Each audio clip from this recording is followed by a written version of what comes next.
లూకాసు సువార్త 11వ అధ్యాయం మొదటి వచనం కలిసి చదువుతాం.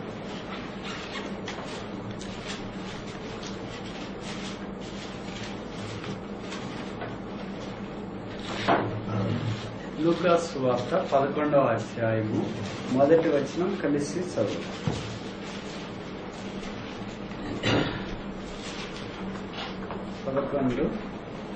మొదటి వచనం.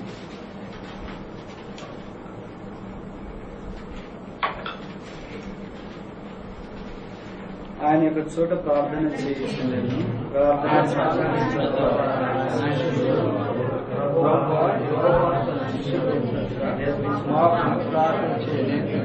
ఆయన అడిగాడు.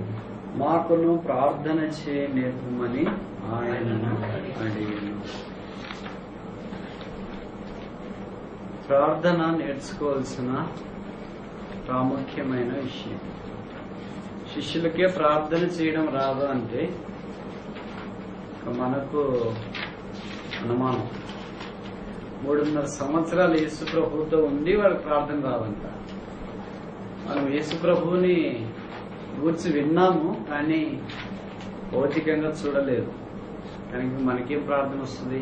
బైబిల్లో ప్రార్థన రాని చాలా మంది ఉన్నారు. ఉదాహరణకు అపోస్తులైన పౌలు. మనం ఎలా ప్రార్థన చేయాలో ఎరగము గాని పౌలుకు ప్రార్థన రాదంట, శిష్యులకు ప్రార్థన రాదు. మరి మనకు తెలుసా? కానీ ఇప్పుడు మనం ఏం చేయాలంటే నేర్చుకోవాలంటే 2 ఉండాలి. మొదటిది ఏంటంటే ఆసక్తి, రెండవది ఏంటంటే ఆశ. ఉదాహరణ కారు నేర్చుకోవాలని అనుకుంటున్నారు, ఆసక్తి ఉండాలి కదా.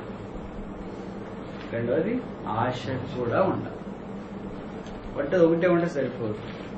కొన్నిసార్లు నేర్చుకునేటప్పుడు కష్టం అనిపిస్తుంది, రాదు, అయినా కొద్దిసేపు కష్టపడాలి. కొంతమంది కీబోర్డ్ నేర్చుకోవాలి, హార్మోనియం వాయించేది నేర్చుకోవాలని అనుకున్నారు. నేర్చుకోవాలని అనుకున్నప్పుడు మనకు నేర్చుకోవటానికి ఆశ ఉండాలా, ఆసక్తి కూడా ఉండాలి. ఎందుకు మనం నేర్చుకోవాలని అనుకుంటున్నాం? అవసరత ఉండాలి. కారు ఎందుకు నేర్చుకోవాలనుకుంటున్నాం? అవసరత, అది లేకపోతే లేదు.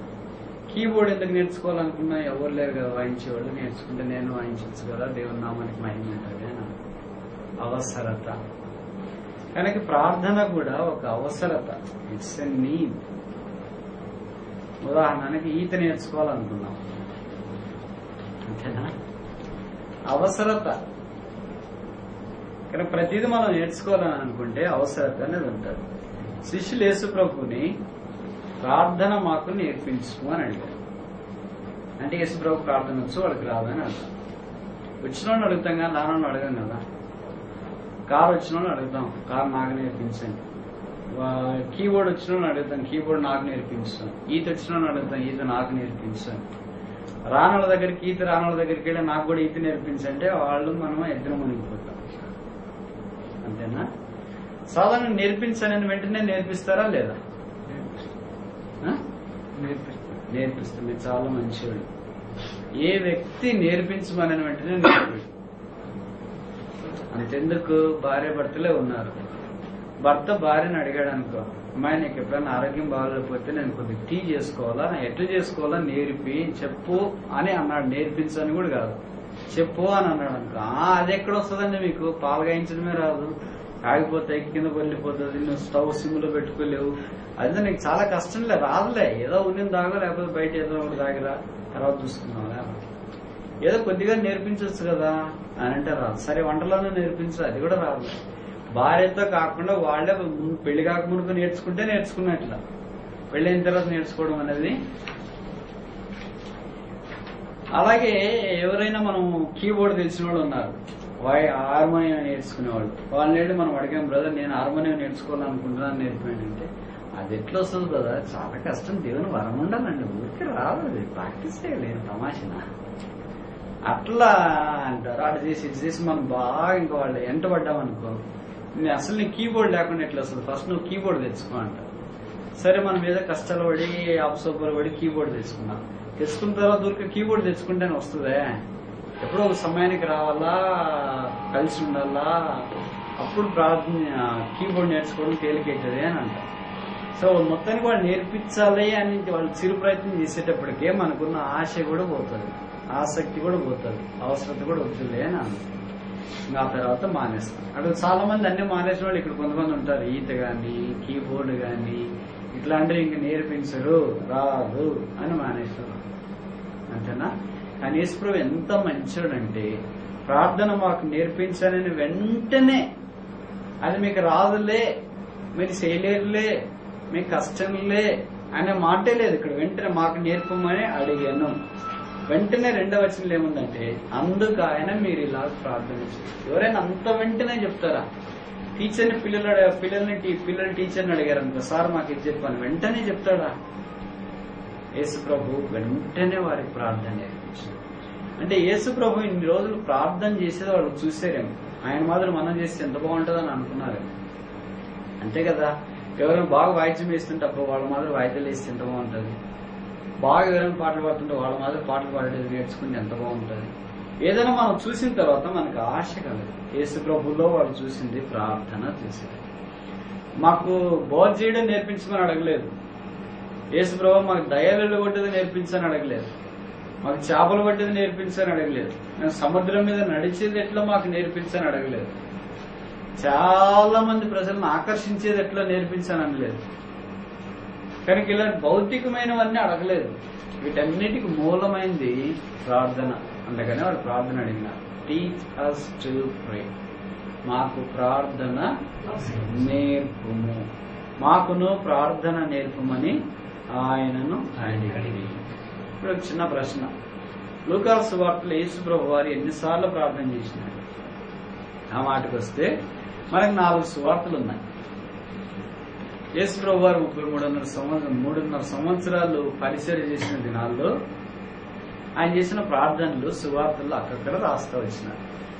ఏ సువార్తలో ఎక్కువ సార్లు ఆయన ప్రార్థన చేసినాడని రాశారు. ప్రతిరోజు ఆయన చేశాడు. ఎబ్రీ పత్రికలో రాయబడింది, మానక తన్ను మరణం నుండి విడిపించువానికి జాగరణతోనూ ఉపవాసంతోనూ ఆయన ప్రార్థన చేస్తూ వచ్చినాడు. కానీ రాయబడినది ఎన్నిసార్లు? ఏ సువార్తలు ఎక్కువ సార్లు రాశారు? యోహాను సువార్త ఎన్నిసార్లు రాశారన్నా? ఎక్కువ రాశారు. చేసినాడని రాసినారు. అంతేనా? ప్రార్థన ప్రార్థన అనే మాట ఉందే. లూకాసు సువార్తలో 7 సార్లు ఆయన ప్రార్థన చేసినని రాశారు. మిగతా 4 సువార్తల్లో కంటే లూకాసు సువార్త ఇక్కడ ఎక్కువ రాశారు. అందుకే లూకాసు సువార్త డాక్టర్కైనా ప్రార్థన వస్తుంది. అంటే బైబిల్లో భిన్నంగా ఉంటుంది కదా, డాక్టర్లకు ప్రార్థన రాదు, ఖాళీగా ఉన్నవాళ్ళకి ప్రార్థన వస్తుందని మనం అనుకుంటాం. కానీ బైబిల్లో ఖాళీగా ఉన్నవాళ్ళు ప్రార్థన చేయలేదు, కానీ కష్టపడి పని చేస్తున్నవాళ్ళు ప్రార్థన చేసినారు. డాక్టర్లు కానీ, చేపలు పట్టేవాళ్ళు కానీ, సుంకం వసూలు చేసేవాళ్ళు కానీ, ఇలాంటి వాళ్ళు ప్రభు కొరకు బాగా జీవించినారు. మనం అనుకుంటాం ఇంత పని ఉంది, ఎక్కడైతే ఖాళీ ఉంటే ఇంట్లో ప్రభుని బాగా సేవించేసాను, అంత వట్టిది. కనుక 7 సార్లు యేసు ప్రభు యొక్క ప్రార్థన చేసిన సంగతి రాసింది. ఆ ప్రార్థన చూసి భవిష్యత్ శిష్యులు మనం కూడా నేర్చుకుంటే ఎంత బాగుంది. మొదటిసారి లూకాసు సువార్త 3వ అధ్యాయం, లూకా 3:21. ప్రజలందరూ బాప్తిస్మం పొందినప్పుడు యేసు కూడా బాప్తిస్మం పొంది ప్రార్థన చేయుచుండగా ఆకాశము తెరవబడి. ప్రార్థన చేస్తే ఏమవుతుందంట? మనం ప్రార్థన చేస్తే ఏమవుతుందంట? తెరవబడిని మూసుకుంటారు. అంతదాకా తెరవబడి ఉంటుంది. మనం ప్రార్థన చేయడం ఆరంభిస్తే మూసుకుంటది. అలాగనే మనం ప్రార్థన చేయడం మానేయాలని కాదు దాని అర్థం. యేసు ప్రభు వల్లే ఆకాశం తెరవబడేటట్లు మనం ప్రార్థన చేయాలి. అందుకే బైబిల్లో రాసింది, ఇత్తడి తలుపులు ఇనప గోడలు అన్ని యేసు ప్రభు వారు బద్దలు చేసి మన ప్రార్థనలకు జవాబు ఇవ్వాలని దేవుడు కోరుతాడు. కనుక ప్రార్థన చేస్తే మొదటేం కావాలా? ఆకాశం. అందుకే ప్రార్థన మాకు నేర్పించండి. బోధ చేస్తే ఆకాశం తెరవబడలేదు, దయాలు కొడితే ఆకాశం తెరవబడలేదు, సముద్రం మీద నడిస్తే ఆకాశం తెరవబడలేదు, చేపలు పడితే ఆకాశం తెరవబడలేదు. అంతేనా? అనారోగ్య పరిస్థితుల్లో కుంటును బాగా చేస్తే, గుడ్డను బాగా చేస్తే ఆకాశం తెరవబడలేదు. అది ఎప్పుడు ఆకాశం తెరవబడింది? ప్రార్థన చేసి. అందుకే అది నేర్చుకోవాలి. ఇంకేం చేసినా భౌతికంగా కనిపిస్తాయి భూమి మీదే. రోగము బాగలేనాడు, అనారోగ్య పరిస్థితుల్లో ఉన్న గుడ్డివాడు ఇస్తున్నాడు, ఈశ్వరు బాగా చేసినాడు, వెళ్ళాడు అంతే. కుష్ఠరోగులు ఇచ్చినాడు, బాగా చేసినాడు, వెళ్ళాడు అంతే. ఆకాశం దాకా టచ్ అయ్యేది ప్రార్థన. మనిషి దాకా టచ్ అయ్యేది ఆరోగ్యం. కుంటి వాళ్ళు స్వస్థ పొందినారు, ఆడదాకా వచ్చింది, పైదాకా పోలేదు. కుష్ఠరోగులు స్వస్థపడ్డారు, ఆడదాకా వచ్చింది, పైదాకా పోలేదు. రక్తస్రావంతో బాధపడుతున్న స్త్రీ వచ్చింది, యేసుప్రభు యొక్క వస్త్రపుచ్చంగా తాకింది, ఆడదాకా వచ్చింది, పైకి పోలేదు. ఇవన్నీ భూమి మీద మనం అనుకుంటాం ఇవే చాలా చాలా చాలా చాలా గొప్ప అనుకుంటాం. కాదు. యేసుప్రభు చేసిన ప్రార్థన చేసినప్పుడు ఆకాశము, మనం ప్రార్థన చేసినప్పుడు ఎప్పుడైనా తెరుగుబడినట్లు గుర్తుందా?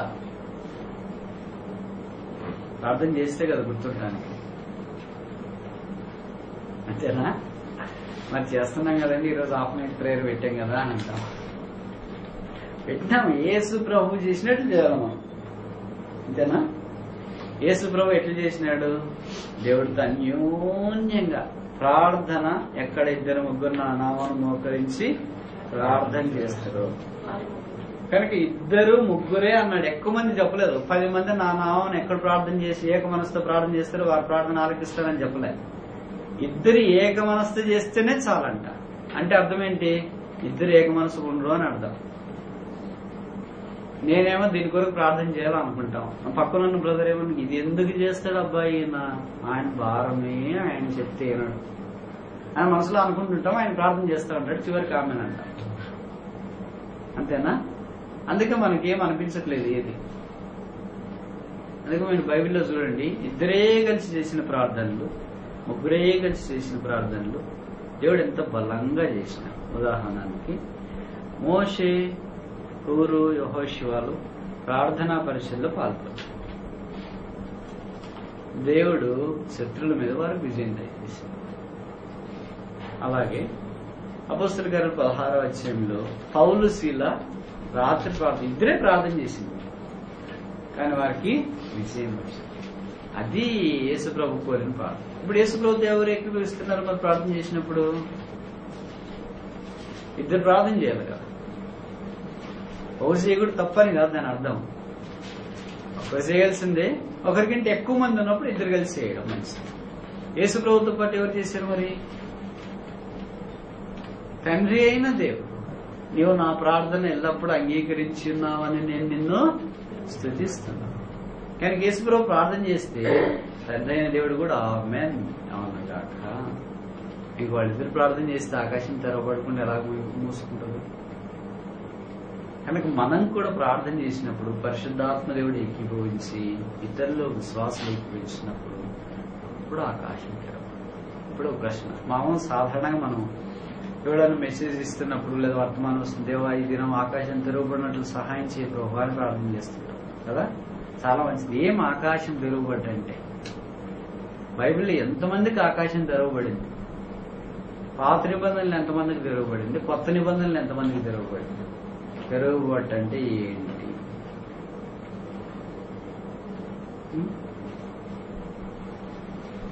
ఏమన్నా అవన్నీ ప్రార్థన చేస్తుంటాం కదా, దేవా ఈ దినం ఆకాశం మా మధ్యలో తెరవబడిన కాక అని. ఏమి తెరవబడిన కాక అంటే ఏమనుకో నా ప్రార్థన చేస్తున్నా. మనం ఏదైనా చేసినప్పుడు ఇది తెలియాలి కదా, తెలియకుండా చేస్తాం. ఆకాశం తెరవబడ్డంటే ఏమి? ఎంతమంది